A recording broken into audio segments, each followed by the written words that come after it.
Assalamualaikum warahmatullahi wabarakatuh. Saya Edo Romansyah, NPM 1821030294. Di sini saya akan menjelaskan sedikit tentang pengantar ilmu hukum untuk memenuhi tugas pengantar ilmu hukum. Bab 2, konsep dasar pengantar ilmu hukum.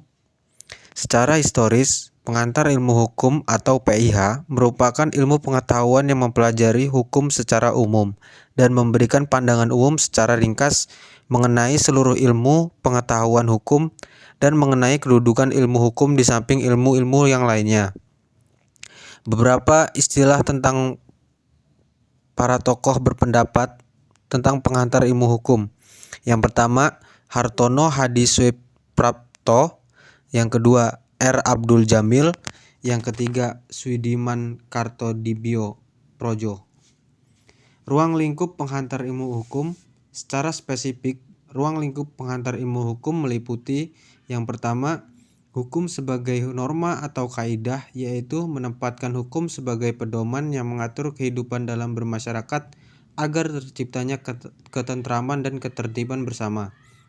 Yang kedua, hukum sebagai gejala perilaku di masyarakat hukum, sebagai suatu keadaan atau gejala sosial yang berlaku di masyarakat sebagai manifestasi dari pola tingkah laku yang berkembang. Objek kajian ilmu hukum. Ilmu hukum memandang hukum dari dua aspek. Pertama, sebagai aturan sosial. Yang kedua, sebagai sistem nilai. Selanjutnya, hubungan penghantar ilmu hukum dengan pengantar ilmu hukum Indonesia. Antara mata kuliah PHI dan PIH memiliki persamaan, yakni keduanya berobjekkan tentang hukum. Sedangkan perbedaan yang mendasar dari kedua mata kuliah ini adalah sebagai berikut. Yang pertama, pengantar ilmu hukum yaitu mata kuliah yang mempelajari hukum positif yang berlaku secara khusus di Indonesia. Yang kedua, pengantar ilmu hukum yaitu merupakan mata kuliah pengantar guna memperkenalkan dasar-dasar ajaran hukum.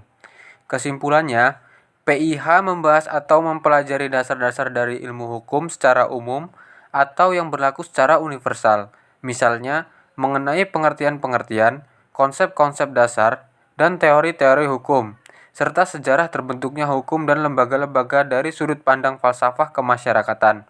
Sedangkan PHI mempelajari konsep-konsep pengertian-pengertian dasar dan sejarah hukum serta teori hukum positif Indonesia. Bab 3, Tata Hukum Indonesia. Sejarah Tata Hukum Indonesia. Melihat kurun waktunya, sejarah tata hukum Indonesia dapat diklasifikasi sesuai dengan kurun waktunya dalam beberapa fase. 1. Fase prakolonial. Yang kedua, fase kolonial. Yang ketiga, fase kemerdekaan. 1. Penjajahan Belanda. Sejak zaman penjajahan Belanda, di Indonesia berlaku hukum yang beraneka ragam. Bahkan, pemberlakuan hukum oleh pemerintah Belanda dibedakan antara penduduk pribumi dengan golongan Eropa. Yang kedua, masa Orde Baru. Dalam orde ini dirumuskan kebijakan pemerintah melalui Rencana Pembangunan Jangka Panjang 1 atau RPJP 1 yang dimulai tahun 1969 dengan rangkaian pelaksanaan Rencana Pembangunan 5 tahun atau REPLITA.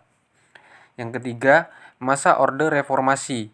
Pada masa ini timbul semangat anak komponen bangsa untuk menuntut reformasi politik di dalam sistem ketatanegaraan Indonesia untuk perbaikan dalam kehidupan bernegara. Semangat ini muncul dalam suatu gerakan yang dipelopori oleh mahasiswa yang menginginkan menuntut agar kehidupan berbangsa dan bernegara dilakukan perubahan UUD lebih demokratis. Dari gerakan ini, maka dilakukanlah perubahan UUD 1945 oleh MPR melalui amandemen yang dilakukan selama 4 kali. Yang B. Pembidangan ilmu hukum. Hukum terdiri atas bermacam-macam jenis dan bidang. Berikut ini adalah macam-macam penggolongan hukum. Yang pertama, hukum menurut bentuknya.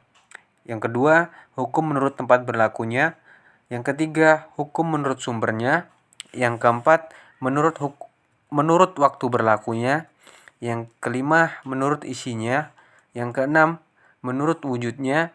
Yang ketujuh, menurut sifatnya. Yang kedelapan, menurut cara mempertahankannya. Dan yang terakhir, menurut sumbernya. C. Ilmu bantu dan metode pendekatan ilmu hukum. Ilmu yang menjadi ilmu bantu dalam mempelajari ilmu hukum diantaranya: yang pertama, sejarah hukum; yang kedua, sosiologi hukum; yang ketiga, antropologi hukum; yang keempat, perbandingan hukum; yang kelima, psikologi hukum. Sedangkan metode pendekatan sebagai berikut. Yang satu, metode idealis; yang kedua, metode normatif analitis; yang ketiga, metode sosiologis; yang keempat, metode historis; yang kelima, metode sistematis; dan yang keenam, metode komparatif. Baiklah, sekian sedikit penjelasan dari saya. Assalamualaikum warahmatullahi wabarakatuh.